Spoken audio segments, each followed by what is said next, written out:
ఒక మూలను కూర్చొని నక్కోవటం కానీ ఇలాంటి పని దేవుని పిల్లలు చేయకూడదు. ఒకవేళ ఏదైనా అపరాధ భావం నిజంగా నేను నిలుబడి చేస్తుందా, క్షమించయ్యా, ఇక మీదట నేను అలా చేయనయ్యా,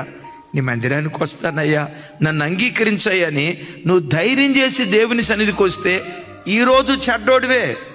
ఆ చెడ్డోడిని రేపు దేవుడు మంచోడిగా మారుస్తాడు. నేను మంచోడిని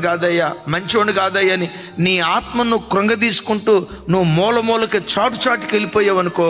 అక్కడి నుంచి సైతానుగా నిన్ను పట్టుకొని ఇంకెన్నడూ దేవుని దగ్గరికి రాకుండా నిన్ను వెనకే ఉంచుతాడు. ఇంకొక మాట కూడా చెప్తాను, అగ్ని మంటలాగా దేవుని సన్నిధిలో రగిలే వ్యక్తులు ఉంటారు చూసారా, పాటలు పాడేటప్పుడు చక్కగా చప్పట్లు కొడుతూ ఆత్మలో తన్మయులై వాక్యం శ్రద్ధగా వింటూ తమ ఆత్మను రేపుకుంటూ దేవుని సన్నిధిలో హృదయమార ఆరాధిస్తారే, వాళ్ళ ప్రక్కన కూర్చో, వాళ్ళలో ఉన్న సెగ నిన్ను కూడా